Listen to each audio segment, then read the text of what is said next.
Have your tuxedos at the ready. It's time to walk the red carpet as we present the SCW Awards for 2024. Who is the best male and female wrestlers of the year? What is the best match of the year? What is the worst? We're going to be answering that and much, much more. 21 different categories. And the way we're going to do this, we're going to go through each category. We have a whiteboard and we're going to reveal our answers at the same time. NX Steve is in the hot seat along with myself, Steve. And I'm looking forward to breaking down to this one. NX Steve, it's awards season. We're going through everything from 2024, from best to worst. Are you looking forward to it? Dude, absolutely. There is some... to go back over the year and realize how good wrestling has been this year is quite exciting, and to just briefly give some acknowledgement to some of the best parts, I feel is just going to be fun to talk about for the next however long this takes. Absolutely, yeah, it's just going to be a fun time, and like you said, we've been spoiled this year, and that's what I think makes these categories a lot of fun as well, because expect some honorable mentions, everybody. It's going to happen with this one, but who is going to walk away with the SCW Awards? Let's find out as we go into our first category. 3, 2, 1. Oh, lovely. So explain to us then why Jacob Fatu is Breakout Star of the Year. Look, right. If there is a guy that has come in to a faction this year and has become so over that he's bigger than the guy that leads the faction, it's Jacob Fatu. I hadn't seen anything of Jacob Fatu until this year, and the guy just proved he is an absolutely fantastic wrestler. I love you, Solo. Is just over as it is. Dude, don't get me wrong, Joe Hendry is a fantastic answer. I had him on my honorable mentions, as well as Kanusuke Takeshita from AEW, because he's had a fantastic year, just been a solid wrestler. I had Obafemi, Ethan Page, Bron Breakker, and Swell Strickland. I think they've all had fantastic breakout years.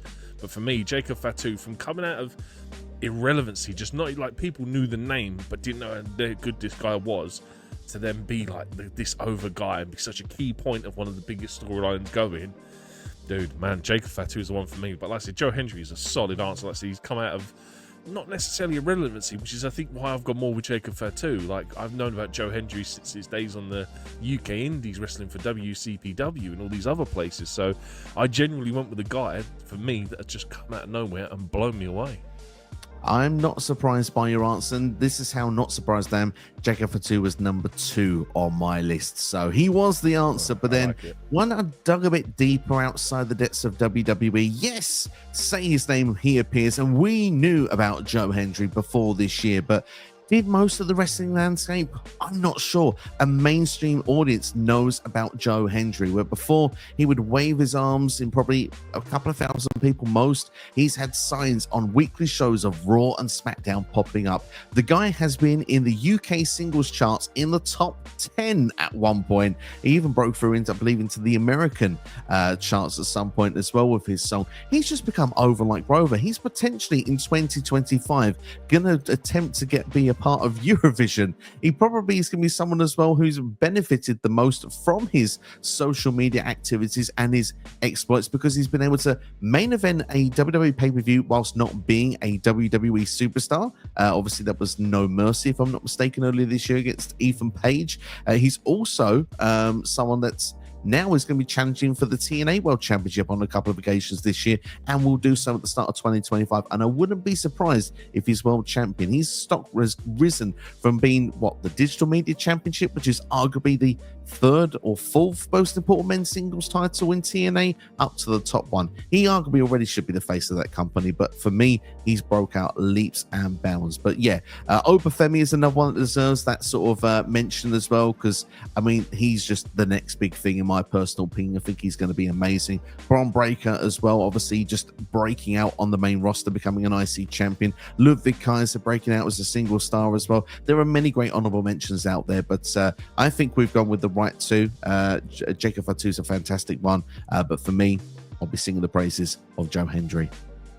Yeah, I mean, the guy transcends wrestling. Like you said, he's done everything and everything outside of wrestling to be so over, to like being played on radio stations and people just being like, why is a pro wrestler having his music played out on radio? You're right, it is like they're both the right reason for different they're both the right answer for different reasons, if you know what I mean. It's just weird how it works out, but dude, they're both really good answers. Absolutely. And this is the part then, as we go through the video, and I'm not going to say it every time, so I'm going to say it on this one. Let us know your answers of who you think are the winners of these categories in the comments below. Time for that next category. 3, 2, 1. Oh. Fantastic. Why is Tiffany Stratton Women's Breakout Star of the Year? I don't think this needs much convincing for people. Well, no, obviously, I'll keep it really short. Dude, she has excelled and gone from NXT to main roster within no time and become Money in the Bank briefcase holder. It got a customized briefcase, which is, to be honest, it's not something that is commonly handed out. Custom titles, custom novelty things like a Money in the Bank briefcase. Has been in loads of big matches this year. Yeah, dude, she honestly has just sort of transcended her label. She's kind of staled a bit towards the end of the year in this whole storyline with Nia Jax, but I think as a whole, she's just evolved massively, become a main part of that women's world title scene at the minute in a kind of will she, won't she, when will she cash in. So yeah, for me, she's just, like I said, just exceeded levels. I do have a couple of honorable mentions. I had Mariah May, I had Kalani Jordan, Lyra Valkyria, and I had Willow Nightingale. I'll be honest, the one you've put, Steve, I don't even know who that is.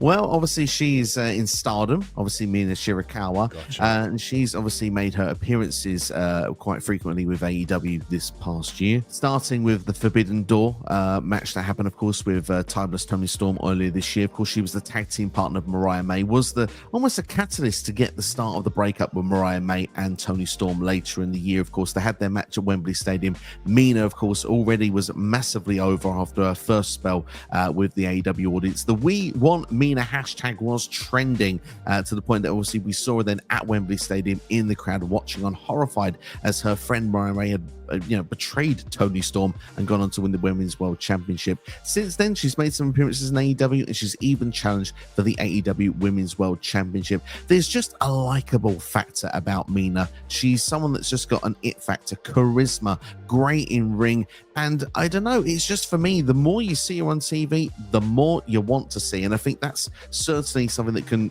lead to the future to be a top star, not just a breakout star. It's more, for me, the breakout side of this one, breaking into the international American market, because Stardom is not something that I personally have the time to go out and watch. A lot of people who do have that ability to do so will fully know about her capabilities already, but I think to an audience that probably I fall into, which is probably a majority who have not seen a lot of her work before this year and still are getting to know Mina at this point, I think I probably am not the only one that says I need and want to see more.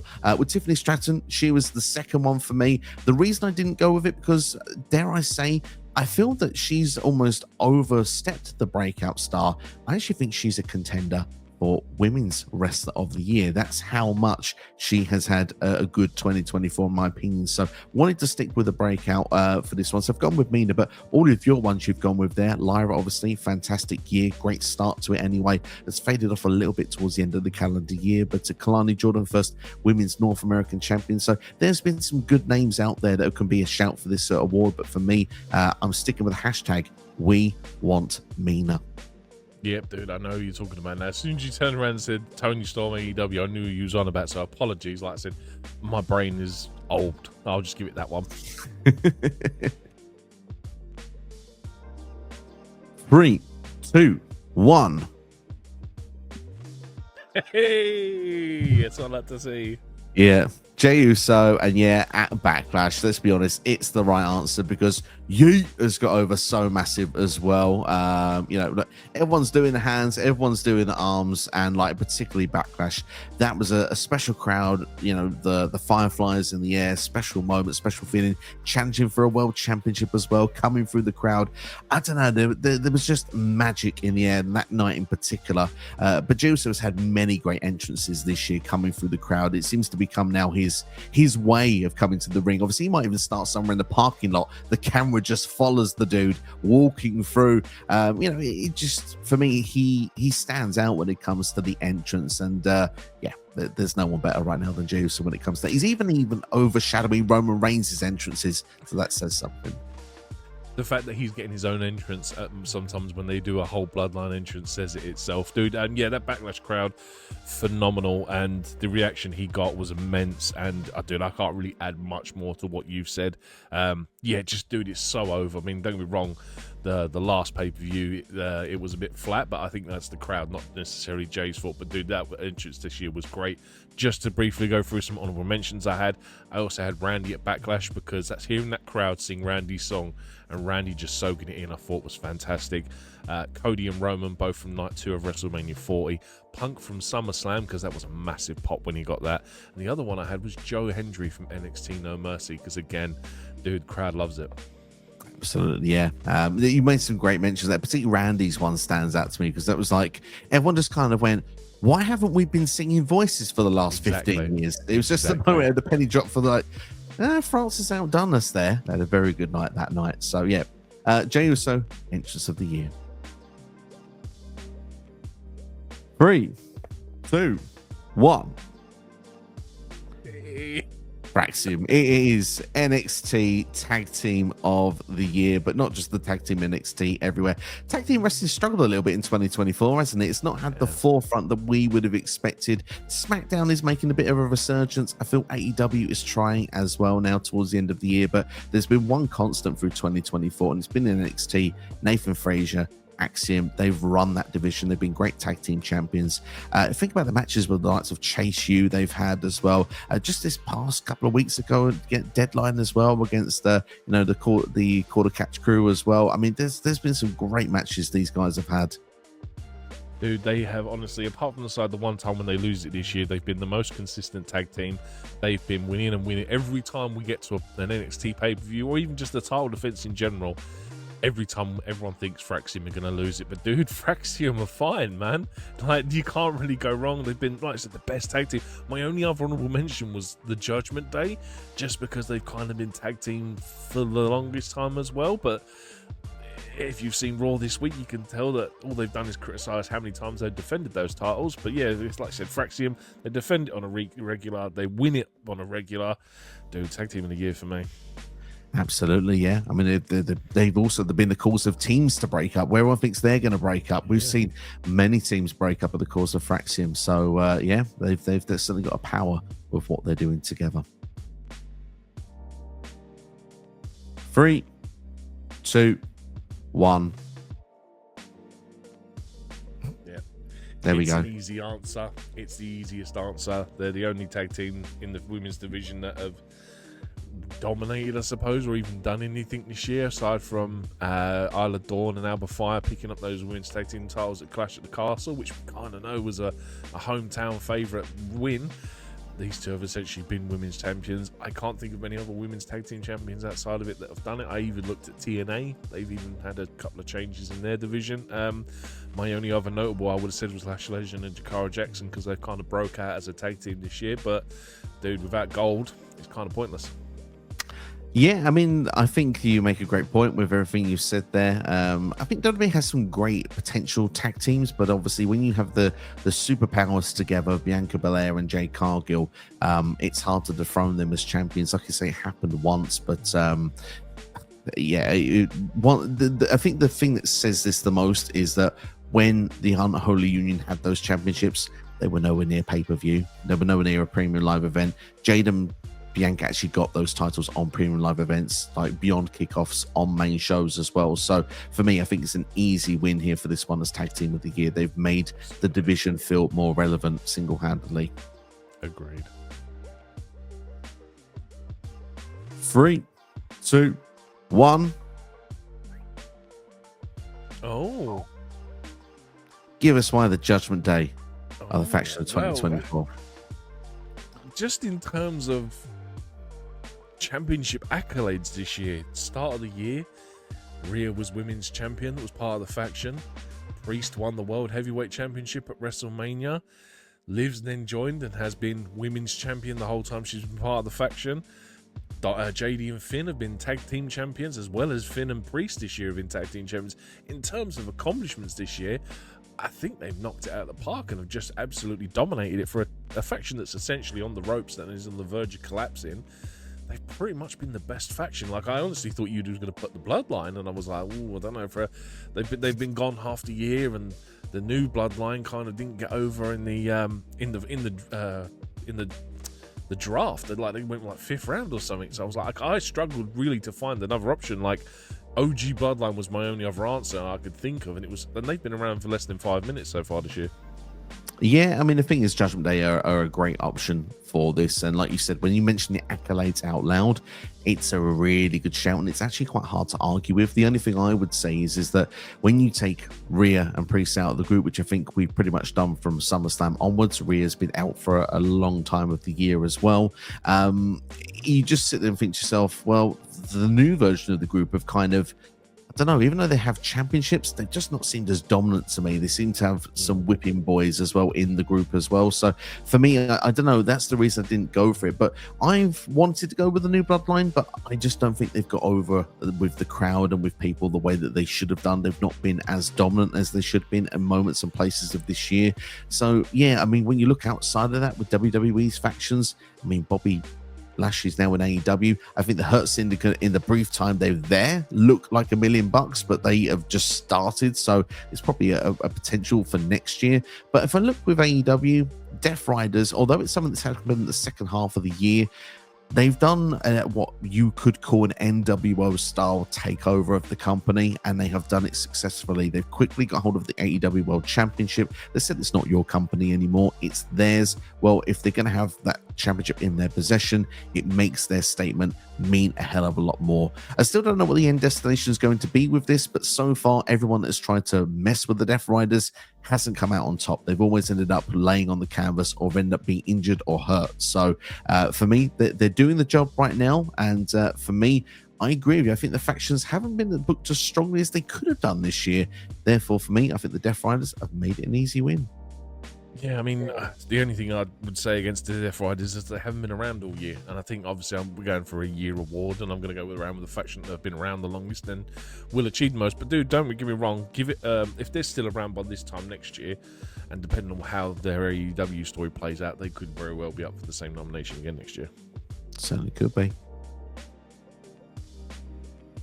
3, 2, 1. Nice. See, I appreciate the fact that you've gone with Nick Aldis, and the thing is like, Nick Aldis kind of he has an aura about him, and he has this history and this lineage, which I can appreciate. But Samantha Irvin this year, up until recently, until she left the company, has essentially engraved herself in history books as possibly one of the best ring announcers of all time, and made that role and her job her own. And I kind of find that hard to argue with. Like, don't get me wrong, Nick Aldis was one of my nominees. Like, he was an honourable mention. Same with, I had one other, which was Pat McAfee, because Pat McAfee on commentary is just great. But dude, like I said, Samantha Irvin, WrestleMania alone, crying, announcing Cody Rhodes as the champion, it's just one of those things that will be etched in WrestleMania history forever. Yeah, I mean, Samantha Irvin is special. There's no arguments against that. What an incredible job she did over the last few years in WWE. Obviously, she's chosen now to go on a different path. And that WrestleMania moment in particular is going to be seen as something very special from time to come. But I'm kind of going off something similar we said earlier on, of like being there all year or not all year. Nick Aldis obviously has done fantastic on screen. I think he's presented himself already in the short time he's been a GM, which is a calendar year at this point, being one of the best general managers of all time. I think that he doesn't take any crap from the wrestlers. He's willing to give it back, almost to go to him, where even if you're good or bad, can result in something that you don't want or don't like. You end up being found out that you're going to be forced into a match in the ring. So I like the way that Nick Aldis brings this to the table. Obviously, as well, if he wants to go behind the camera as well, he is a producer as well, and he's actually involved with a lot of the matches that take place on Raw and SmackDown every week. So he has got a big role in the company, not just on screen but off screen as well. So yeah, I mean, for me, Nick Aldis, I just feel like he has I don't know. There's something about a British person being a general manager. We've seen it in the old days of William Regal, you know. I don't know. He just fits the bill so well. And I think Nick Aldis is building himself up that if he ever wanted to step in the ring in WWE and the right opportunity was there to present it, the guy looks credible just being in the suit and someone that's backstage. We're not seeing him get physical in the ring, but yet he feels like he could be someone that could be a big deal should he make that transition. So he's going to get it for me. But yeah, I mean, your honorable mention, Samantha Irvin, was your choice. I think she's amazing. Other honorable mentions for me, obviously Renee Paquette is fantastic in AEW. I really enjoy the work of Jackie Redmond on Monday Night Raw. I think she's done fantastic. I actually think one of the hardest things for anyone to have to do on wrestling this year, or in wrestling in general, when Jackie did the tribute to the Canadian hockey player that had passed away, they did that segment on Raw. That was very tough. You can see that was quite an emotional time, so credit had to be given to her for that. But she's always good with the interviewing stuff as well. And of course, for me, best non-wrestler, although he wrestled twice, I believe, this year, so it made him ineligible, in my opinion, for this award, was Mr. Nigel McGuinness. Fantastic on commentary. Like, the guy has me in stitches almost every single time. He finds a way to make things entertaining. You know, Bryan Danielson, not a proper vegan. Like, he gives up everything else, but he couldn't give up brie. You know, it's just you know, some great lines from him each and every time. So yeah, Nigel for me is the big honorable mention from me. But yeah, I'm gonna give it to Nick Aldis. Yeah, dude, totally agree. It's Nick Aldis is just like, he's just a special character, and it's very rare that we see a authority figure. Like, he gives me, like you said, he gives essence of William Regal, and obviously Regal during Black and Gold NXT was special as well, and they're kind of along the same lines. So I get it, but yeah, I understand why you picked him. Like I said, Nick Aldis is my runner-up for me, so either one would have been good. 3, 2, 1.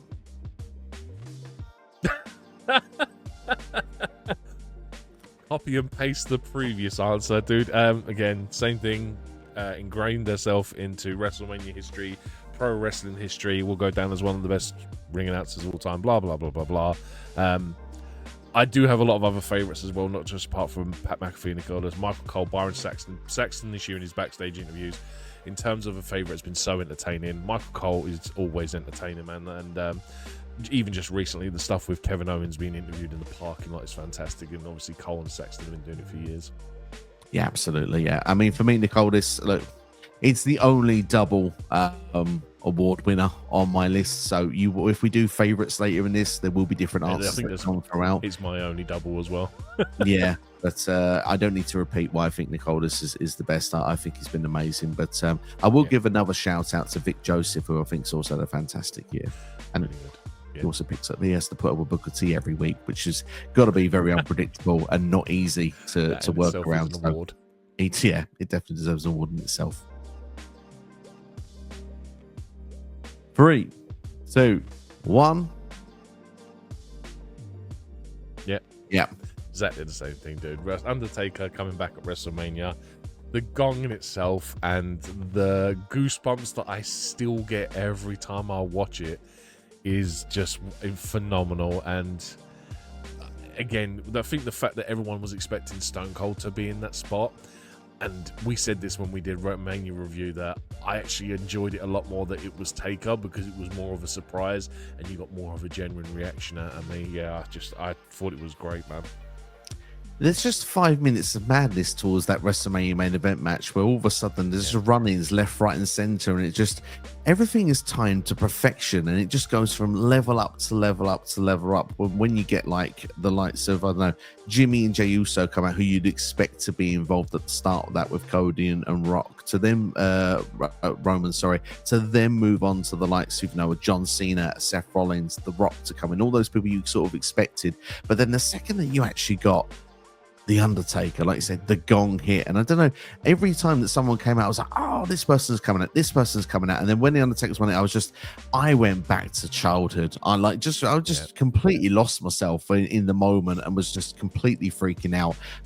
For me, it is the biggest OMG moment of the year, but narrowly behind it is Jordan Grace in the Royal Rumble, because I mean, that was another one of those holy moments. Do you know what I mean? Like it just, Yeah. I didn't see it coming. The fact that it did was just incredible, and it turned out to be the start of what would be the WWE or NXT TNA partnership, the NXT partnership, you could say, that we've had almost the entire calendar year, which has been amazing in itself. But yeah, narrow second place to The Undertaker.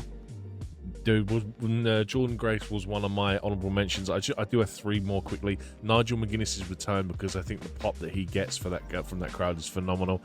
The White Six debut and how they debuted with, like, you know, dead Chad Gable sitting in the corner, phenomenal. My other one as well, this is a bit of a stupid one, but AEW showing the brawl in footage, like just one of them things like, why have you done that? And again, it kind of is an OMG moment. I just thought it was a silly one to throw in there as to, why have you done this? Oh my God. Absolutely, yeah. But the thing is, though, it felt like complete madness. But when you look back at it, and obviously we've had Jack Perry return, and obviously I'd argue to say that Jack Perry has had a really good year since returning to AEW. He's going to become a TNT champion, and he's made the gimmick work while he's been a part of the Elite. He came in and they looked after him well, and it turns out, maybe in hindsight, which felt like a very stupid thing to show that footage, that actually was helping Jack out, it felt a little bit, with the way, because he got the heat he needed. And yeah, not good though that everyone's chanting CM Punk though on your show though, so maybe it didn't completely go the way they wanted it to. So OMG maybe for right and wrong reasons, but yeah, certainly worth its honorable mention. 3, 2, 1. Hey. Yeah, there you go. Had to be, man. It had to be. Yeah, look, there's been some fantastic promos. I really enjoyed, I think it was the freeway with Drew, CM Punk and Seth on the road to WrestleMania. I thought that was incredible.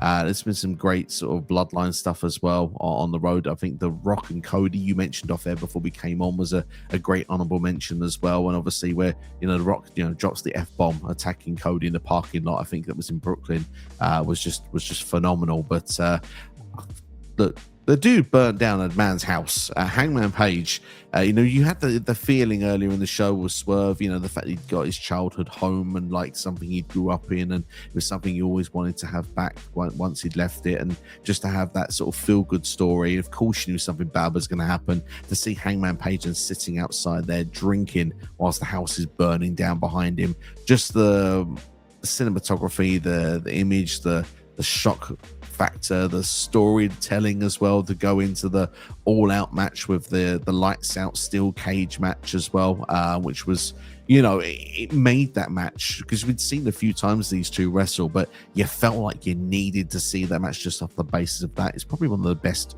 like go home angles I think I actually can remember seeing in pro wrestling. So yeah, for me, definitely segment of the year for sure. The character development in that one segment alone, where you kind of realize that Hangman is a complete psycho, just evolves so much that it's that good, dude. Can't really add much more to what you said. Just the, like I said, the image like that trended around social media of Hangman sitting in that armchair in front of a burning house just set the rest of my light. It was just so well done. It was so good in terms of, like you said, cinematography and everything else. It was really good. My only other mentions that I do have, like you said, Cody and getting beat down by The Rock, which I thought was entertaining in itself and just so unique. My other 2 was just before WrestleMania, where they're doing the kickoff and Cody comes out to an almighty pop and just tells Rock and Roman this is some grade A BS. I just thought it was a great pop.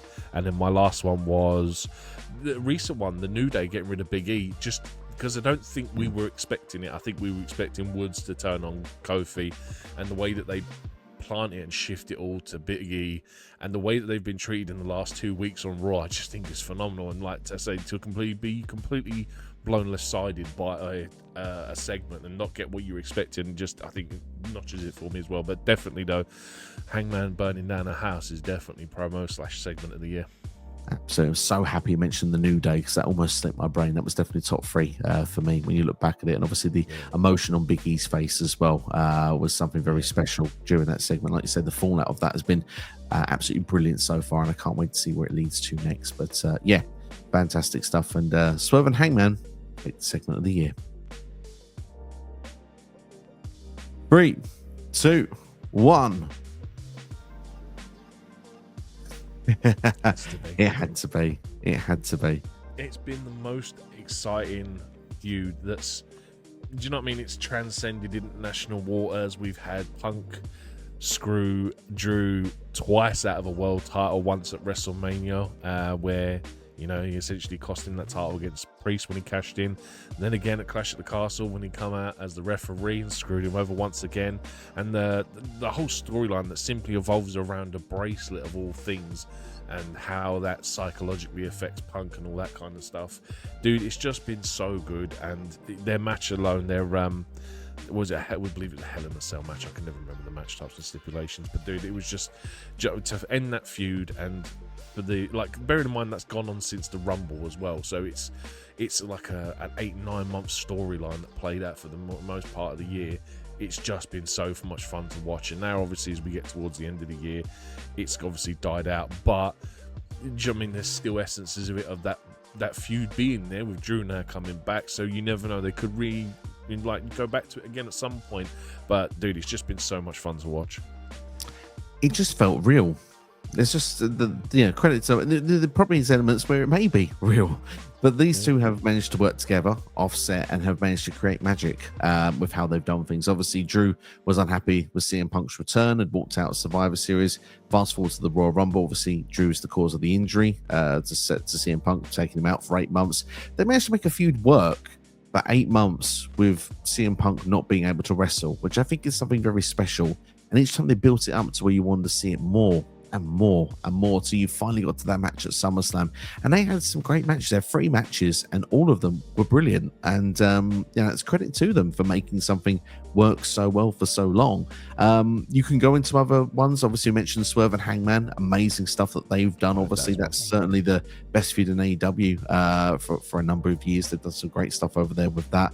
Obviously, they've had the Bloodline versus Bloodline in WWE, but I would argue it's been a bit rushed in places.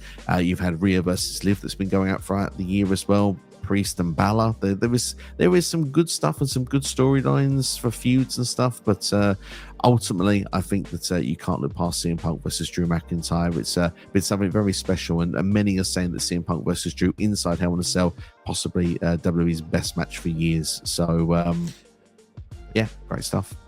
I mean, the only other one I'd probably add to that list, which has only recently just happened, is Cody Rhodes, Kevin Owens, because the fact that it's a niche story that's started from Mania and just progressively built to the point we're at now, where we've just obviously come off of Saturday night's main event and everything that's led on to that. Dude, this already, in the short time of them actually starting this feud, is already so good, man. It's an honourable mention, but it's like obviously nowhere on the lines of Punk versus Drew. But dude, give it time. Maybe it depends on how long this one carries over for, because now the fact that this man's walking around with a Winged Eagle title and Cody's nowhere to be seen, just keep an eye on this feud.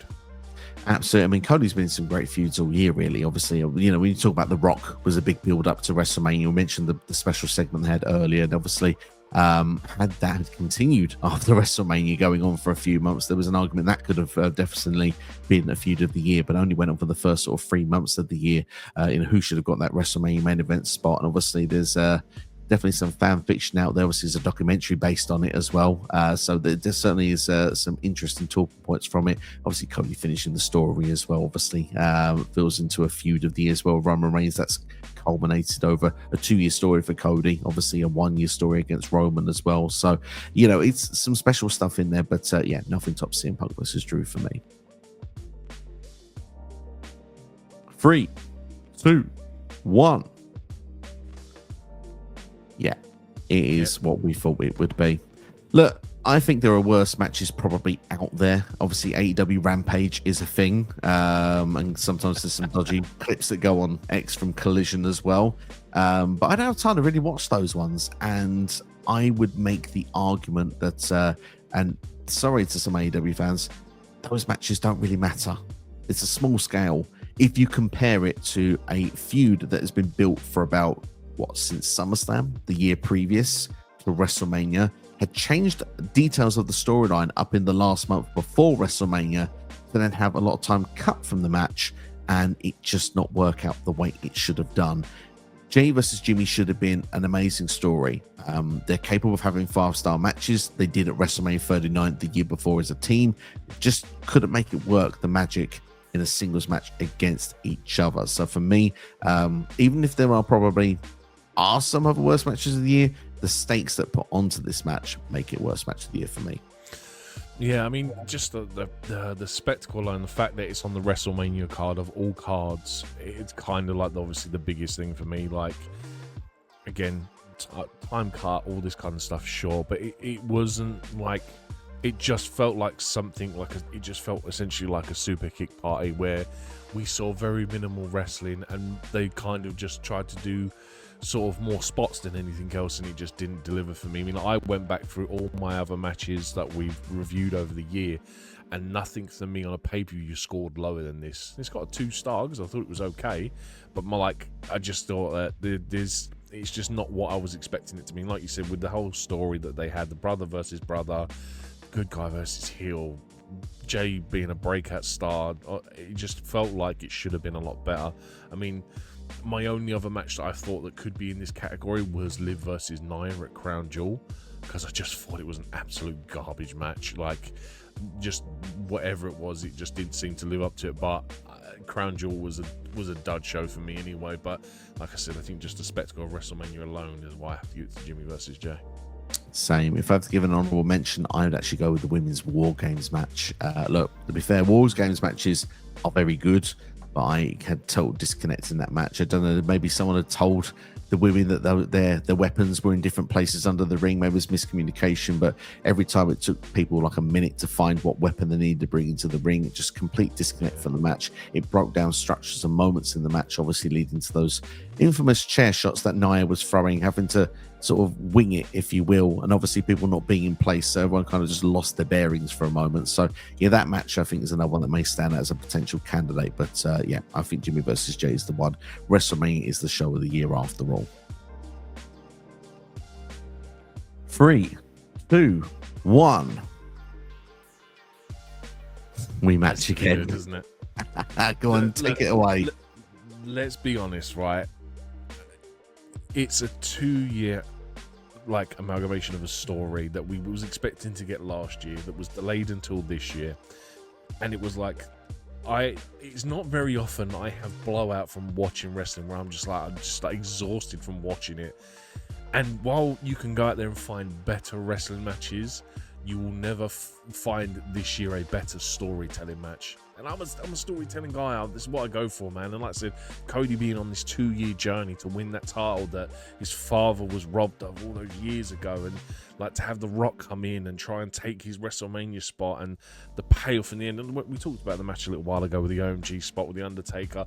The match is a complete, like, just absolute chaos, and we get Seth coming out to Shield music, which you and me at the time both thought it was like, you know, hang on, Dean Ambrose returned to WWE. It's one of them things, man. Like, it's just so good in terms of storytelling that I can't really, like, there's nothing, like, I haven't seen something that good in that long where I've been satisfied from a story payoff. Do you know what I mean? Like, I think, to be honest, if I'm going back, you're looking at like Kofi Mania, Miracle on Bourbon Street. They're probably the last significant 2 where, you know, I've really wanted this person to win that title. And it's like, dude, it's up there, man, as one of the greatest moments in WrestleMania history. Yeah, absolutely. For me, WrestleMania, like, as a show was phenomenal, and I think that the main event just really summed up. I said earlier, you made me feel like I was a child again watching wrestling. Yeah. That's hard to do at this stage of watching wrestling for 30 odd years, to kind of lose your mind and be like, how great is this? Because the match is really good before the run-ins take place. And usually run-ins can spoil a match, but with this one, everything was just timed, everything connected with story beats. Like you said, I'm also a story-driven guy, so this one just worked, and it was a culmination of Cody finishing his story, Roman losing the title after holding it for like over nearly like 4 years. I mean, that's just phenomenal. We're not seeing nothing like that in our sort of generation, and we may not see it for generations to come. So it's something that's very special, marked within this match, and I think something that's going to be remembered forever. Obviously, there are other great wrestling matches. I mean, Will Ospreay has had about, I think, about 50 5-star matches for fun. he is in 9 of the 10 best matches for this year. Yeah, it's just not number one for us. But every other match could be Konosuke Takeshita, could be MJF, could be Kyle Fletcher, could be insert name, could Brian be Danielson. Swerve Strickland. He has had so many great matches. However, as someone that just absolutely loved that main event of WrestleMania 40, that one is going to take it for me. Yeah, I mean, just a few of my honorable mentions. I had the Men's Iron Survivor Challenge from Deadline recently. I loved that. Punk McIntyre from SummerSlam. The Women's Money in the Bank ladder match with Tiffany Stratton and Chelsea Green with that finish. McIntyre and Priest at Clash in the Castle where Punk screws McIntyre. Sami Zayn and Chad Gable at Clash at the Castle was a fantastic wrestling match, and how that ended. Gunther versus Sami at WrestleMania 40. The way everyone thought that Gunther was going to retain, and they do that intro with Sami, and you're like, I kind of want Sami to win now. And yeah, like you said, Will Ospreay, look, dude, I googled it, and like I said, I would Pro Fight DB, Dave Meltzer has him in 9 of the 10 top matches for this year alone. That guy is special. He's absolutely special. There's one other match that we mentioned earlier in this show, which we should mention here as an honorable mention. CM Punk, Drew McIntyre, Hell in a Cell. Some saying the best WWE match in years. Obviously, we've disagreed with that with our selection of best match of the year, but certainly I would say for me, it's the second best WWE match of the year. 5-star classic in that cell, and arguably has made that Hell in a Cell mean so much more because it was losing some of its prestige. So that has been brought back to the table with the CM Punk, Drew McIntyre feud. 3, 2, 1. Oh. I was tempted to go with your answer. I know why you're going to say it. Go for it. Dude, start of the year, bringing TNA into NXT has automatically made it more appealable. Just added that excitement factor to it. And then obviously you brought in Ethan Page, and they brought in Julia, Stephanie Vacour, brought in Zarya. The stories that have played out, Trick Williams with Ethan Page, and Ethan Page winning that NXT championship, Obafemi breaking out this year and becoming one of my favorites, Hank and Tank as a tag team. There's something in that show every week that I really enjoy, and I haven't enjoyed NXT since Black and Gold days, but this year, like you said, you add TNA into that mixture, you get that crossover feature, you get Jordan Grayson, you get Joe Hendry. It just gives it an unpredictable. It almost feels like every week could be a Raw after Mania with NXT, and it's generally been one of the few shows I've generally wanted to watch every week. Like, we've had the problem with Raw; it's 3 hours. It's a bit of a it's a bit of a burnout watching that much. Obviously, towards the end of the year, they've gone down to 2. It's a bit more bearable. But the roster has suffered because of the 2-hour thing. Hopefully that's going to change in the new year, depending on what they do. SmackDown's been okay, but yeah, I just think for me, NXT has by far been my most entertaining show of the year. And I can't wait to see what they do next, man. Like I said, even the pay-per-views this year for NXT have been stuff that I normally like. I'm normally like, yeah, I'll watch NXT, but this year I've been like, I really want to watch NXT. Absolutely. I was tempted to write AEW Rampage, but yeah, I didn't think the joke was resolute. NXT's been fantastic this year. I've really enjoyed everything that's gone on with it. You've mentioned it already, and obviously the start of the year with the likes of Bron Breakker, Baron Corbin tag team going on, the Wolf Dogs, and they're just Ilya Dragunov as part of that. Carmelo Hayes was in there earlier this year, so I mean, NXT's had a fantastic year, and Sean's booking has been nothing short of exceptional. Has really turned that show back around, because there was a point where everybody was starting to avoid NXT, so to turn it back around to make it to the show once again that feels like everyone needs to watch on a Tuesday night is just great stuff. But for me, Monday Night Raw has got to take it, because even though it's been 3 hours, this has been the first year since it started in 2012 where I have not complained that it's been 3 hours. There's been so much great stuff on the Raw. When you look at the lead up to WrestleMania, we mentioned with Rock and Cody, even though it's supposed to be on SmackDown, it still resonated through to Raw. CM Punk and Drew was on Raw. Seth Rollins has been in the mix as well with it. They're just done great stuff with the Judgment Day storyline. Liv and Rhea was great. It's called off in the last little bit. Same with Priest and Balor, but they've kept that going throughout a lot of the year. The New Day storyline for me has been absolutely phenomenal from the start to now, and I'm still enjoying each and every week. Raw just for me is hit after hit after hit, and I'm just like, I'm enjoying this show each and every week. It is actually the show I look forward to most on a weekly basis. You know, you can throw in your Dynamites, your TNAs, your SmackDowns. SmackDown, I agree, has not been on the same level as it has been for a couple of years. So yeah, I mean, Raw for me is the one that takes it, with NXT coming as a very close second.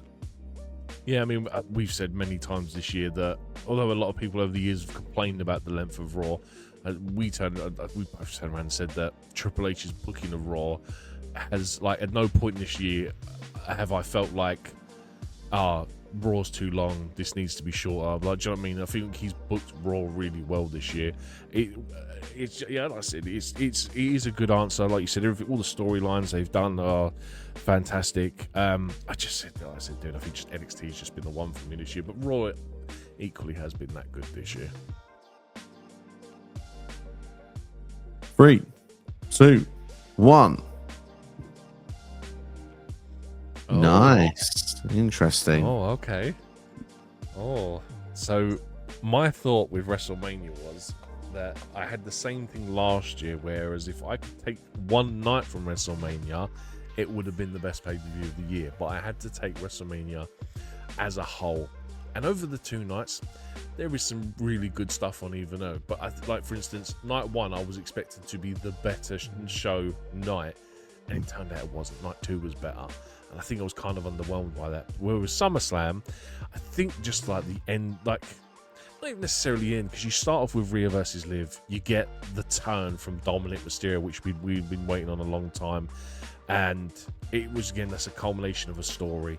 You've got Braun versus Sammy, not their best match of the year, but did what it needed to do to further their story going forward. Then we had Logan Paul versus LA Knight.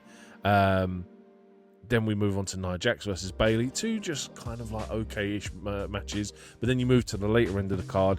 You've got CM Punk versus Drew McIntyre with Seth Rollins as the special guest referee, which the trifecta, like we've just said, of having Drew versus Punk as this feud of the year, you throw Seth Rollins into that mixture, which is building to their storyline that they're now getting to towards the end of the year, was just a phenomenal match. And then you go on to Priest versus Gunther,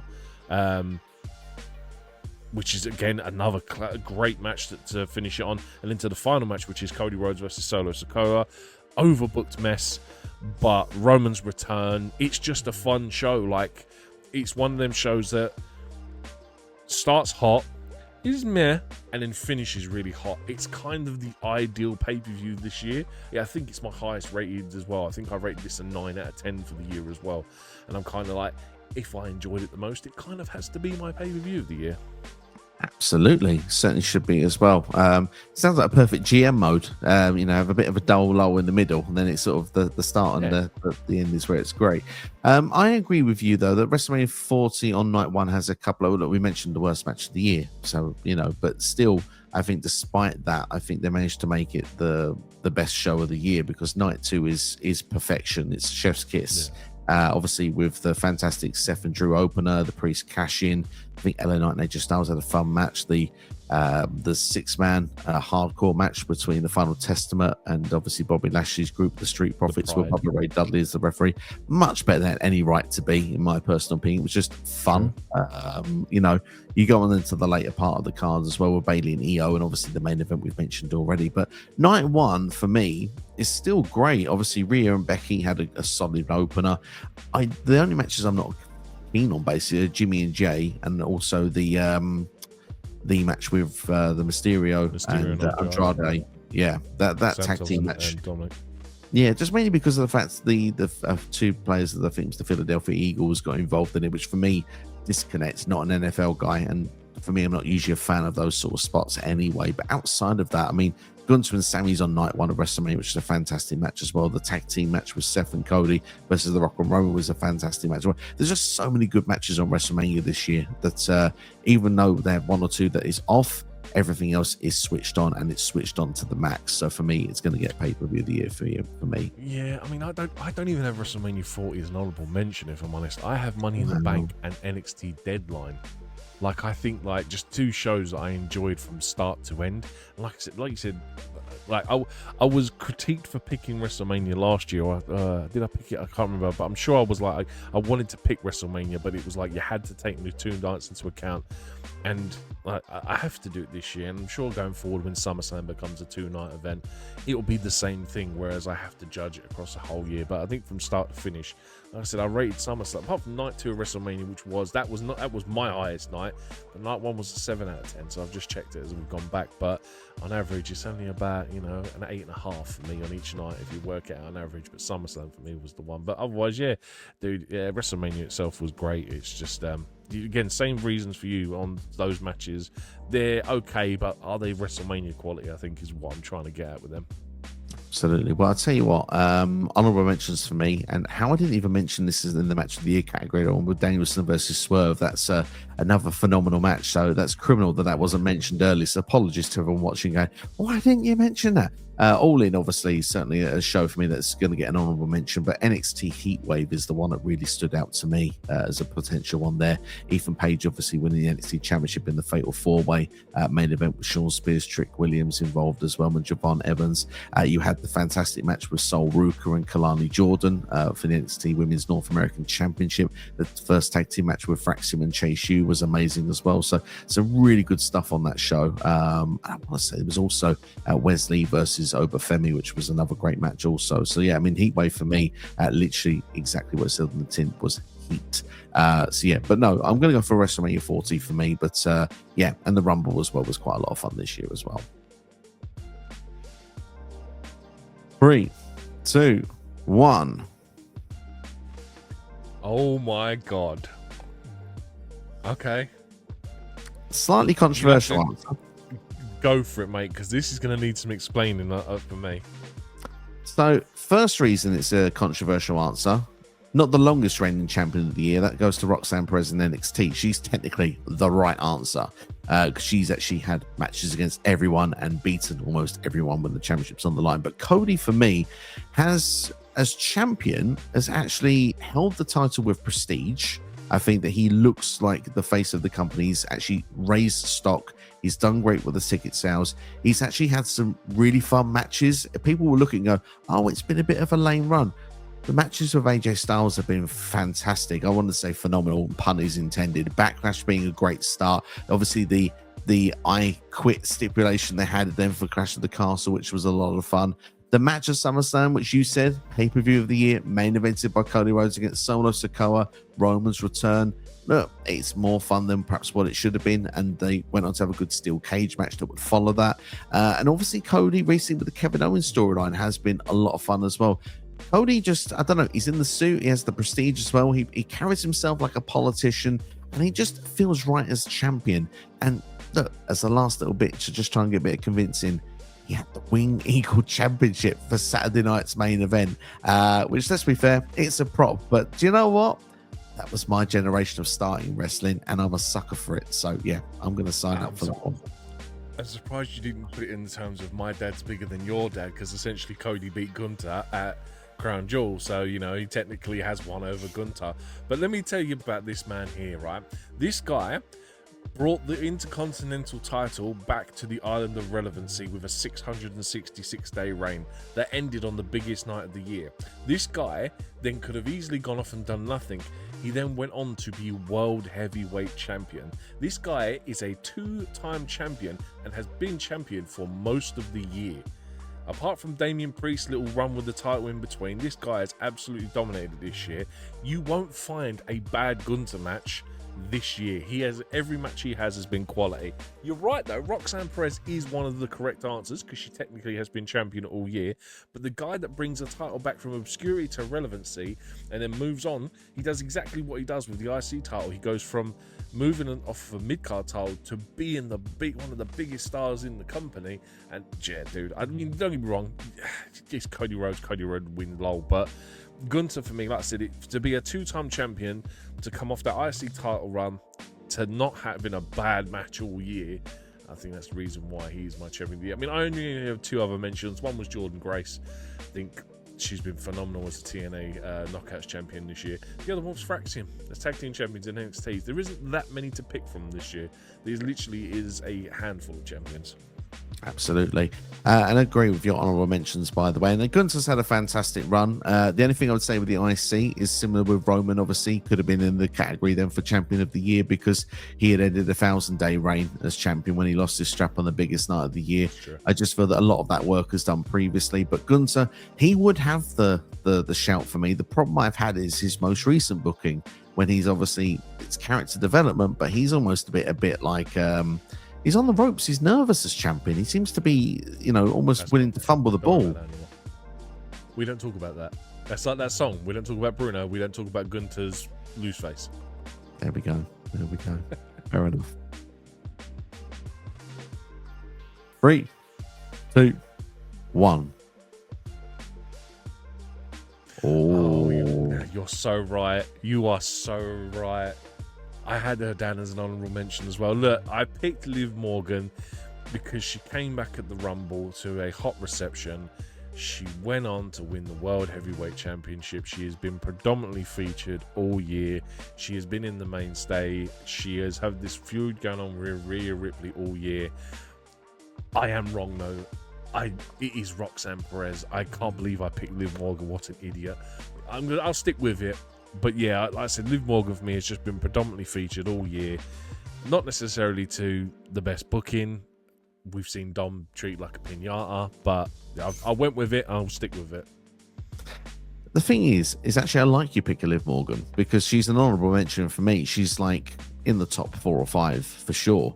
Yeah. She's turned herself from a mid-carder to a main eventer this year. She's someone that is going to be predominantly featured on premium live events, and if she's not featured on WrestleMania in Vegas next year, I'd be shocked in a women's title picture because she deserves to at this point. She's carried that title throughout most of the year. There is probably a risk though she could lose that title early next year on Netflix, potentially to Rhea Ripley, but we'll see what goes on with that later down the line. But yeah, Roxanne Perez, look, if she should have been argued potentially as champion of the year, I've added her name prestige back to where it should be at the top here of the best female wrestler of the year because she has been champion from what I think it's like near Vengeance Day, I think, or just a short time afterwards.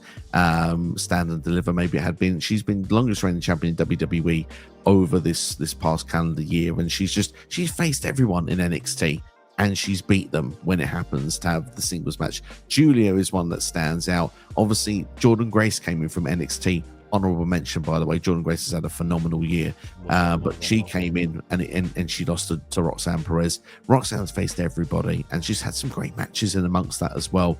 And I'm looking forward to seeing what goes on in 2025 with Roxanne Perez because I've got a funny feeling the Raw SmackDown is in her near future. But she's been unbelievable with her match types that she's done this year. Yeah. You're right. Your answer's the correct choice. I can't believe I've got it written down as well. And like this was the one I ummed and ahed with over most. Like I originally had Toni Storm written down for the longest time because Toni for most of the year has been a dominant women's champion on AEW. And obviously it's only because recently she's kind of disappeared off of TV that I've kind of like, I'm going to go with someone who's been on TV all year more than someone who hasn't been around for the last month or so. I mean, my other ones were Jordynne Grace, Io Sky, I think just performed well this year. Obviously had a run with the women's championship. Has just been featured heavily, been in high priority matches. I had Bayley, but that was kind of really a loose answer. I also had Rhea Ripley, which was a bit of a loose answer because she was injured for some of the year as well. But your answer is the right answer. The real answer is Roxanne Perez. I think so. For me, on other one, we mentioned Tiffany Stratton. We mentioned it as you mentioned it with the breakout stuff. I actually put her in the top 3 of the year because I think she's done so well that everyone wants to see her as champion now, and I think she's someone that could carry the brand for years to come. 3, 2, 1. Yeah, love your answer. Go on, give it to us. Look, for me, in terms of favourite female wrestler of the year, it's someone who has entertained me all year round, and that lady is Chelsea Green, your new longest reigning women's United States champion. We have been saying it for ages that when they introduced the midcard, when they announced this tournament, it was Chelsea Green or bust. That woman has had a fantastic year. She turns up every week. She does the job she's told to do. She does it with a smile on her face. She's been thrown in a dumpster this year. She's come off the top of a ladder in the Money in the Bank and gone through tables because of your choice.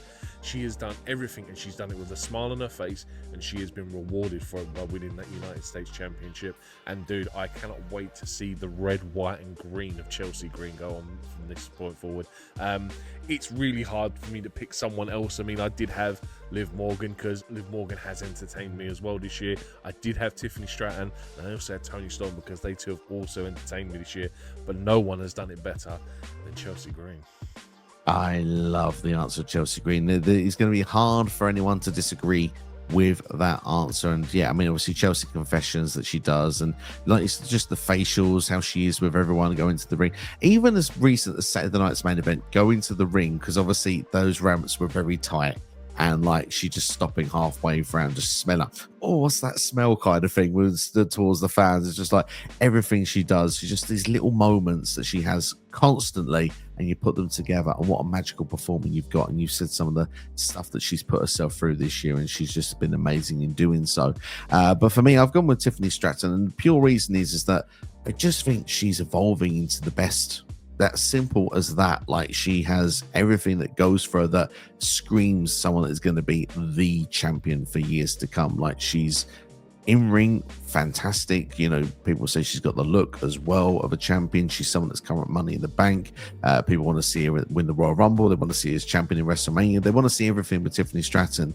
And to just even put it in a simple way, she came up as a heel, and within a month in Australia, the whole place was cheering for her over everybody else. Like, she's just become someone that was just instantly over. And yeah, it's worked really, really well. And her storyline with Nia Jax it's slow, but it's something that's definitely it's turning the page, and it's certainly evolving the character of Tiffany to when she does cash in on night eventually.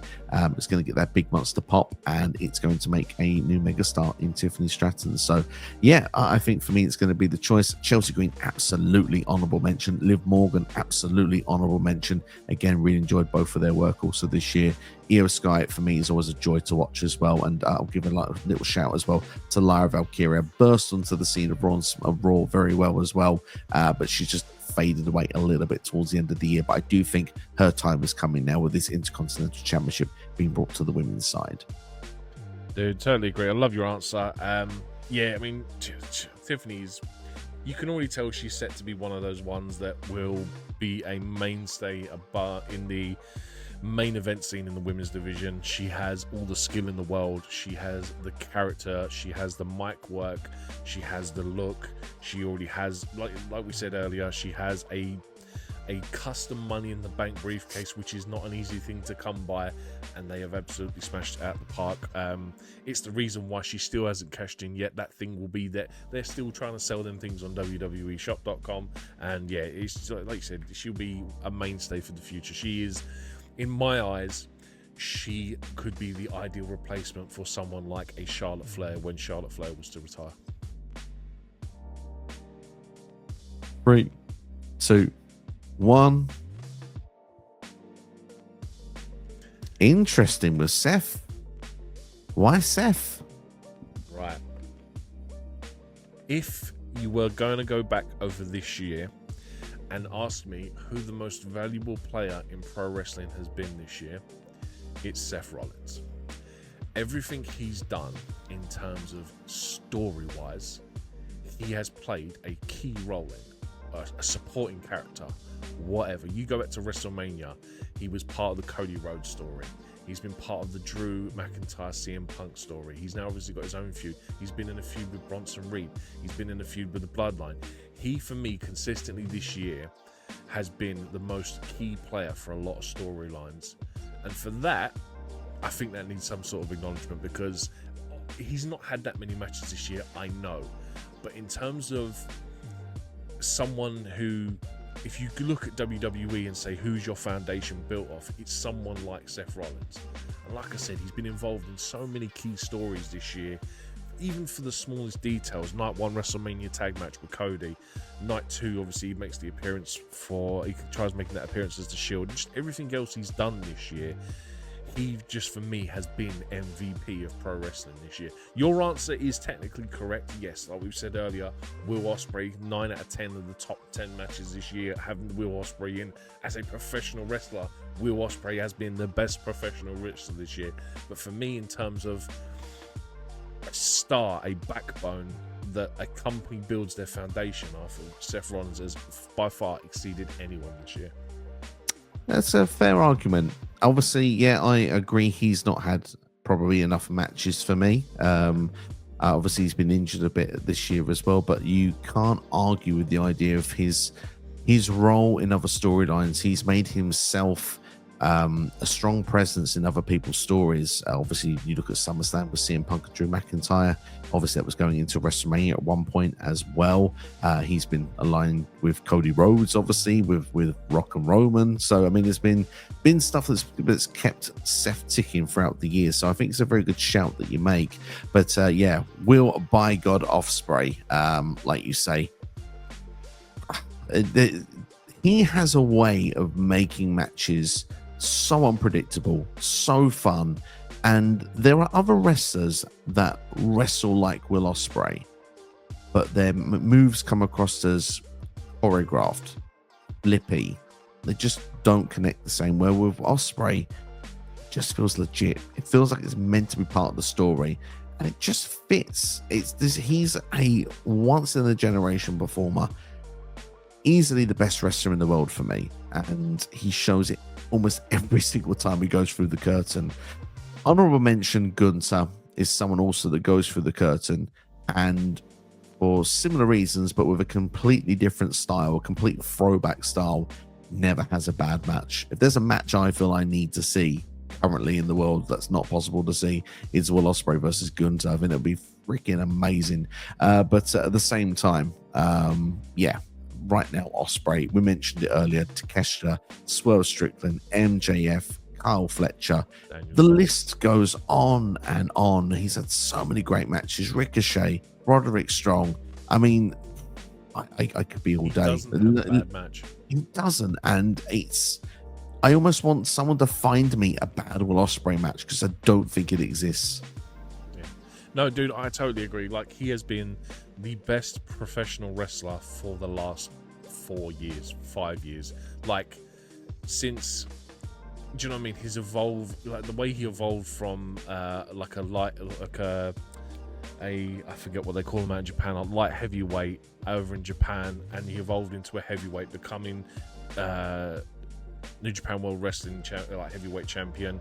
And the way that his styles have changed, because obviously he's changed physically, but he's not a cruiserweight anymore. He's now a heavyweight, and to still persistently carry on and be the best professional wrestler in the world. Don't get me wrong, he is the best pro wrestler in the world, has been for the last 3 years. Like, if he isn't my number one, I think a couple of years ago I made him number one. He was my number two last year behind Dominic Mysterio, just because I was a goofball last year and Dominic Mysterio was my most entertaining person. We didn't have a best wrestler and favorite wrestler last year, whereas this year we split them up. But he's still, like I said, number two for me this year again, but he's still the best pro wrestler in the world. He is beyond a doubt levels above most other people. I mean, the only other people I put in this category for this year was Drew McIntyre and Swerve Strickland. Drew McIntyre is more along the times of Seth Rollins. Like, I think how much of a role he played in storylines this year. Swerve Strickland just in general for breaking out as a star, becoming AEW world champion. But Will Ospreay, damn right, is the best pro wrestler in the world. 3, 2, 1. Oh, okay. It's interesting because when you do favorite, and you said something before about Seth Rollins being best, I think what's great about the favorite male wrestler of the year is this person can be injured for a long time. They hasn't got to be involved in every moment, because when he was around, because he still was predominantly on camera a lot, he made his minutes count. And every storyline that CM Punk is involved with, I'm invested. I'm drinking the CM Punk Kool-Aid. I am a CM Punk fan.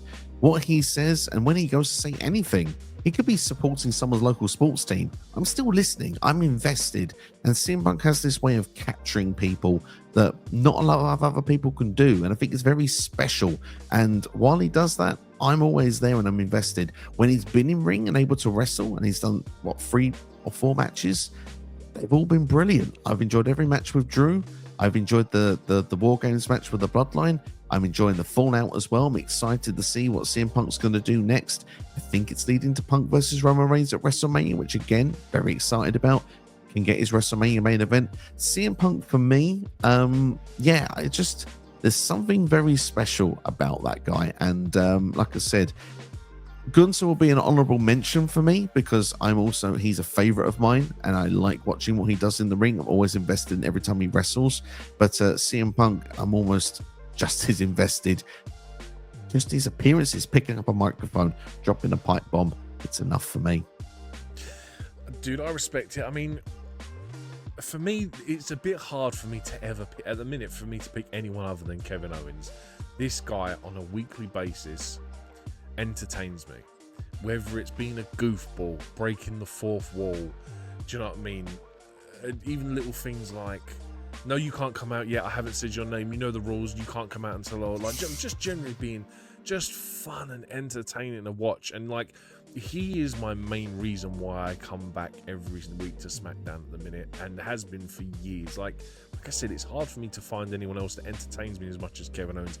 He is and will always be on my Mount Rushmore of favorite wrestlers ever, because he just has this, I don't know what it is, this quality about him that, dude, I just love the guy, man. Like, he's just so entertaining to me, and like, it's not even like he's like, dude, one of my Mount Rushmores is the Ultimate Warrior, and listen, he sucks as a wrestler, but the energy that the guy brought to the ring, the ropes, the music, everything, he was an entertaining character.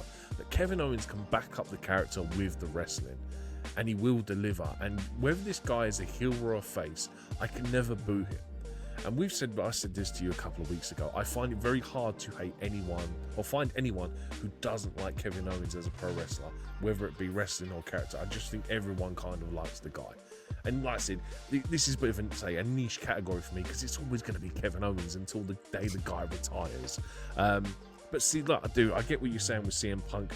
For only being around a handful of times this year, every time he's there, he draws numbers, he draws ratings, he draws viewers, he draws listens, he draws like interactions on social media. He just has that aura about him, and he's been that way since 2011, since he left. I believe it's 2011. And I know what you're saying, but like I said, for me, Kevin Owens, he's around every week, and I think for the guy being around every week, I have to give him the props for that. I mean, dude, my honorable mentions list is like an arm's length here. Like, just a reel of gum. These are guys that have just entertained me nonetheless this year.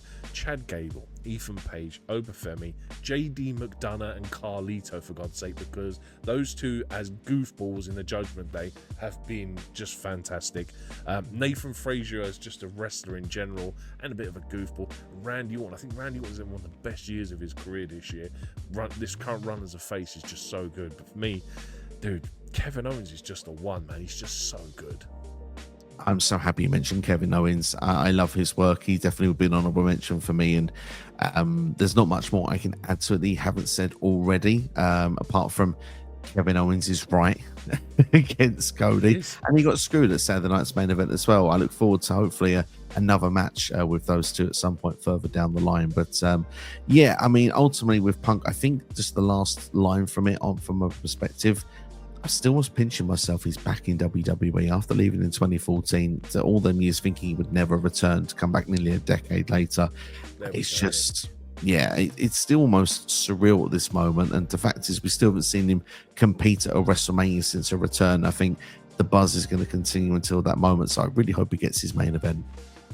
Dude, he could be around the company for the next 3 years and still not get WrestleMania, but he's still going to draw the numbers. In fact, they might even do that and turn around and not give him a WrestleMania match, main event, until like he's like 57. Do you know what I mean? But people will stick around and wait for that moment, because it's just one of them stories that it's like Cody's journey to becoming world champion. CM Punk main event in a WrestleMania is a story in itself. Absolutely. 3, 2, 1. I give you 2 guesses. Of course, it's look, we're WWE guys. It feels that AEW does great stuff. TNA's having a fantastic year, 2024. They've really built up their attendance and have great shows, great premium live events. Their relationship with WWE has done them wonders as well. But look, when it comes to Company of the Year, WWE just it's on a different stratosphere right now. Obviously, it's going to Netflix next year. They're breaking all sorts of attendance records and gate records as well. They're traveling internationally. We're getting all these exciting PLEs. Storylines are just stronger than ever. I just don't think there's any argument in it right now. It's going to be very hard for any company to dethrone them as the top company. I mean, the fact that I don't think I've watched as many Raw episodes as I have done this year since Triple H has sort of been booking the show, and even like you said, the details, the fact that they're international, more pay-per-views are going overseas now. The company's bigger than it is. It's making more money than it's ever done. It's breaking records. It's setting attendance figures and all this kind of stuff.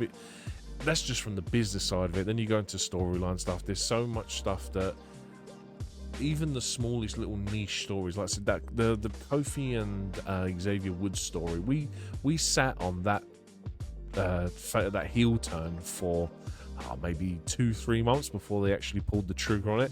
But every week you wanted to see if that was going to be the week, and then finally they obviously pay it off, and they do it with everything. It's like, I think the plus is that if there is a storyline that's not going too well, they don't carry it on. They kind of just go, right, that's not working, we'll get rid of that and we'll do something else. And the amount of times we've been sitting there over years and we've watched episodes. We remember the episode of Raw where there's no wrestling in the first hour, 3-hour show, and you've got no wrestling in the first hour, and you're like, why am I even bothering with this? And at no point this year have I ever felt like I'm bored of watching WWE. AEW, dude, I can go and watch AEW and watch some really good wrestling matches. There's nothing there in terms of substance of story for me, and I think that's the biggest thing. Whereas with WWE, AEW might have one really good story, but WWE will have like 2 really good stories and then 7 other really good little stories that are just playing off throughout the calendar year. And do you know what I mean? They're getting their view time because they are booking their shows right and their pay-per-views right. And maybe not the results sometimes, because there is other things that we do want to happen, but that's the internet wrestling community in general, being fanboys and what we want to see. But dude, man, I can't see anytime soon where another company, where we do these awards, I don't know, next year after, where I turn around and go, oh yep, it's AEW, it's TNA, it's GCW. Do you know what I mean? It's like it's probably always going to be WWE the way it's currently going. Like, they are just on the up, and at the minute there is no looking down. There is no looking down at the moment. They are doing fantastic work of what they're doing. I think it's, for me, safe to say, people that follow this channel and certainly have done for a long time will already be aware. Like every wrestling promotion, there is good and bad in every single one. I don't need to sit here and go through them and justify why at the moment I feel WWE is the best and why not the others, without the reasons I've already given. It's just obvious. It's plain as day in front of you. They're on a different level right now, and it's hard to compete with. And yeah, like you said, the storytelling is the best it's been in such a long time, even from simplistic stuff to big storylines. And we're now going to start on this road again to WrestleMania. And even on the quieter months, there's still got stuff that's going on that you're really invested in. Like these quieter months now, Cody versus KO. We've had KO Randy Orton. We've had the Bloodline stuff going on through Bad Blood, Cody and Roman as a tag team. This is all stuff, big things that are happening on B-level shows, and then they do some of these international ones as well, where the hometown people are going for championships. Just there's stuff happening all the time, and it's just, it's an exciting time to be a pro wrestling fan in general, but particularly if you're a WWE fan. So that's why it's got Company of the Year for me.